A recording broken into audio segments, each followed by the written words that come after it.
নমস্কার বন্ধুরা, আজকে আবার শুরু করলাম আরেকটি নতুন গল্প, যার নাম মধ্যরাতের লাইভ স্ট্রিম অভিশপ্ত বাগান বাড়ি। গল্পে আসা যাক। অনু একজন জনপ্রিয় ইউটিউবার, যার স্পেশালিটি হল প্যারানর্মাল ইনভেস্টিগেশন। এবার সে তার পুরো পরিবার আর বন্ধুদের নিয়ে পৌঁছেছে বীরভূমের এক নির্জন পরিত্যক্ত জমিদার বাড়িতে।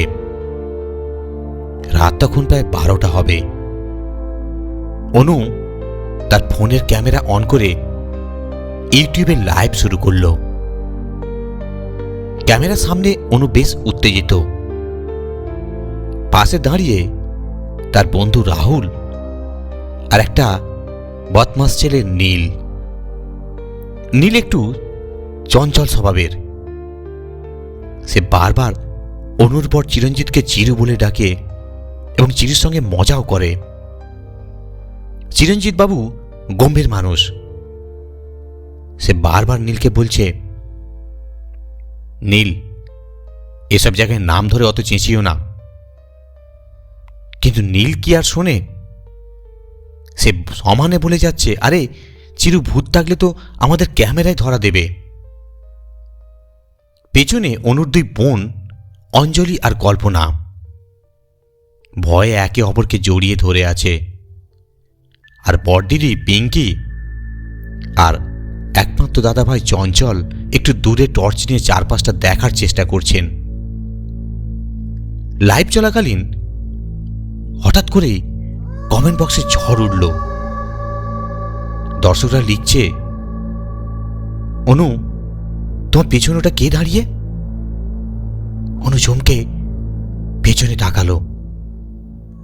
সেখানে শুধু পিঙ্কি দিদি আর দাদা চঞ্চল দাঁড়িয়ে। কিন্তু স্ক্রিনে দেখা যাচ্ছে চঞ্চল দাদাও নেই আর পিঙ্কি দিদিও নেই। সেখানে একটা লম্বা কালো ছায়ামূর্তি দাঁড়িয়ে আছে। চঞ্চল দাদা টর্চ ফেলতেই সেই ছায়াটা মিলিয়ে গেল। হঠাৎ উপরতলা থেকে একটা ভারী চেন টানা শব্দ শোনা গেল। রাহুল ফিসফিস করে বলল, ঠাকুমা, লাইভ বন্ধ করো, পরিবেশটা একেবারেই ভালো লাগছে না। ঠিক তখনই একটা অদ্ভুত কণ্ঠস্বর ভেসে এলো, যেন মাটির তলা থেকে কেউ ডাকছে, আর কণ্ঠটা অবিকল অঞ্জলির মতো শোনাচ্ছে। কিন্তু অঞ্জলি তো সবার সামনে দাঁড়িয়ে কাঁপছে। সেই শব্দটা অস্পষ্টভাবে বলল, চিরু, চিরু। নীল থমকে গেল। সে ফ্যাকাশে মুখে চিরঞ্জিতের দিকে তাকিয়ে বলল, চিরু, আমি তো ডাকিনি। তাহলে ওই আওয়াজটা কার? অনু তার ক্যামেরা ঘুরিয়ে উপরতলা সিঁড়ির দিকে ধরল, আর সিঁড়ির অন্ধকারে দেখা গেল ছোট ছোট পায়ের ছাপ। সেগুলো ধীরে ধীরে নিচের দিকে নামছে, অথচ কেউ নেই। চঞ্চল তার সাহস করে এগিয়ে যেতেই হঠাৎ লাইভ স্ট্রিমটা গ্লিচ করতে শুরু করলো। স্ক্রিনে শুধু সাদা কালো ঝিলিক আর একটা বীভৎস হাসির শব্দ। কল্পনা চিৎকার করে উঠল, কারণ সে দেখল ছাদ থেকে একটা পুরনো শাড়ি ধীরে ধীরে নামছে, আর সেই শাড়ির ভেতরে কোনো মানুষ নেই, শুধু একটা কঙ্কালসার হাত বেরিয়ে আসছে অনুর দিকে। সিঁড়ি দিয়ে সেই কঙ্কালসার হাতটা যখন অনুর দিকে নেমে আসছিল, হঠাৎ করেই পুরো জমিদার বাড়ি সব আলো নিভে গেল। চঞ্চলদা আর রাহুলের হাতের শক্তিশালী টর্চগুলো কাজ করছে না। গোটগোটে অন্ধকারে শুধু শোনা যাচ্ছে অনুর আইফোন থেকে লাইভ স্ট্রিমে সেই অদ্ভুত বিপ শব্দ। ইউটিউবের লাইভ চ্যাটে তখন কয়েক হাজার মানুষ আতঙ্কে চিৎকার করছে, কারণ ফোনের নাইট মোড ক্যামেরায় দেখা যাচ্ছে। আর অনুর ঠিক পেছনেই একটা ছায়া দাঁড়িয়ে আছে, যার মুখ নেই, শুধু আছে বড় বড় নখওয়ালা হাত। হঠাৎ একটা ভারী কিছু টেনে নিয়ে যাওয়ার শব্দ হলো। পিঙ্কি দিদি আর্তনাদ করে উঠলেন, দাদা ভাই, দাদা ভাই, কোথায় গেলে তুমি? সবাই মিলে ফোনের ফ্ল্যাশ জ্বালিয়ে দেখল যেখানে চঞ্চল দাদা দাঁড়িয়েছিল সেখানে শুধু তার টর্চটা পড়ে আছে, আর মেঝেতে রক্তের দাগ টেনে নিয়ে গেছে পাশে সেই বন্ধ কুঠুরির দিকে। নীল সাহস করে চিৎকার করে বলল, চিরু, ধরো ওটাকে। কিন্তু যেই না নীল সেই কুঠুরির দিকে এক পা বাড়ালো, অমনি অদৃশ্য কোনো শক্তি তাকে শূন্যে তুলে আছাড় মারল। দেয়ালে আছাড় মারার সাথে সাথেই নীলের মাথা ফেটে রক্ত গড়িয়ে পড়ছে, আর সে শুধু ফিসফিস করে বলল, চিরু, ওটা ওটা আমাদের মতো কেউ একজন। অঞ্জলি আর কল্পনা ভয়ে একে অপরকে জড়িয়ে ধরে মেঝেতে বসে পড়েছিল। হঠাৎ কল্পনা অনুভব করল অঞ্জলির শরীরটা বরফের মতো ঠান্ডা হয়ে গেছে। কল্পনা কাঁপা গলায় ডাকল, অঞ্জলি, অঞ্জলি। অঞ্জলি কোনো উত্তর দিল না। সে ধীরে ধীরে মাথাটা 180 ডিগ্রি ঘুরিয়ে পেছনের দিকে তাকালো। তার চোখ দুটো এখন সম্পূর্ণ সাদা, কোনো মনি নেই। সে এক বিভৎস গলায় হেসে উঠল, যে হাসিটা পুরো বাড়ির দেয়ালে দেয়ালে প্রতিধ্বনিত হতে লাগলো। অঞ্জলির মুখ দিয়ে বের হতে লাগলো কালো রঙের এক গাঢ় তরল।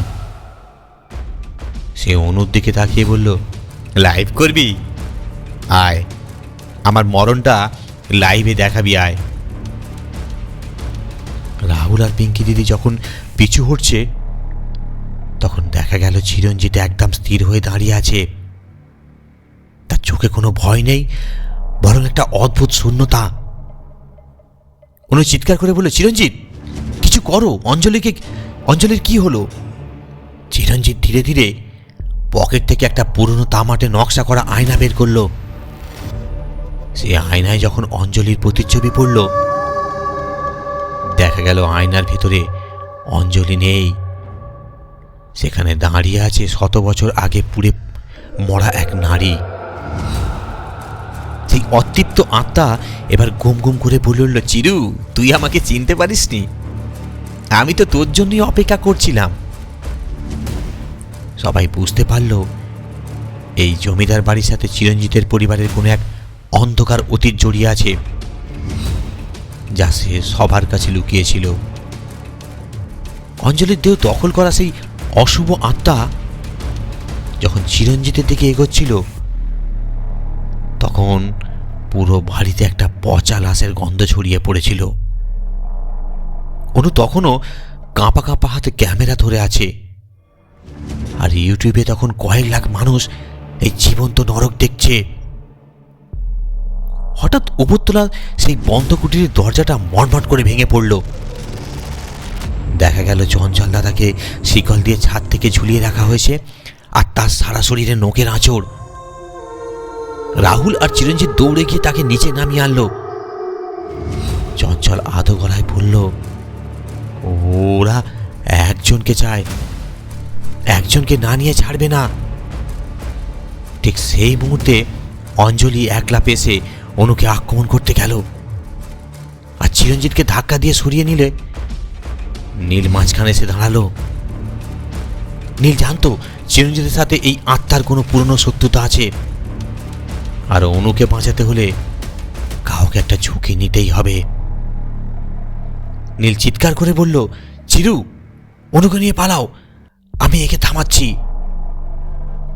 নীল পকেট থেকে একটা লাইটার জ্বালিয়ে সেই পুরনো আমলের ঝুলভর্তি পর্দার দিকে ছুঁড়ে মারল। মুহূর্তের মধ্যে আগুন দাউ দাউ করে জ্বলে উঠল, কিন্তু সেই অশরীরী আত্মা অঞ্জলির শরীর ছেড়ে একেবারে বিভৎস ছায় রূপ নিয়ে নীলের উপর ঝাঁপিয়ে পড়ল। ইউটিউব লাইভের ক্যামেরায় ধরা পড়ল এক অবিশ্বাস্য দৃশ্য। সবাই দেখল অদৃশ্য কোনো শক্তিকে নীল শূন্যে তুলে দরজার সাথে পিষে ফেলল।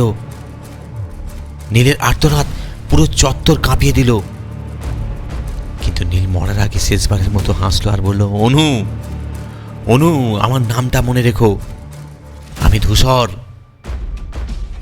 একটানা গোঙানি আর হাড় ভাঙা শব্দে নীল নিস্তেজ হয়ে মাটিতে লুটিয়ে পড়ল। তার প্রাণহীন চোখ দুটো তখনও খোলা, যেন ক্যামেরার ওপরেই দর্শকদের দিকে তাকিয়ে আছে। অনু, চিরঞ্জিত, রাহুল, কল্পনা আর পিঙ্কি দিদি আত্মরা চঞ্চল দাদাকে কাঁধে নিয়ে কোনো মতে আগুনের ভেতর দিয়ে বাইরে বেরিয়ে এলো। পেছনে দাউ দাউ করে চলছে সেই অভিশপ্ত জমিদার বাড়ি।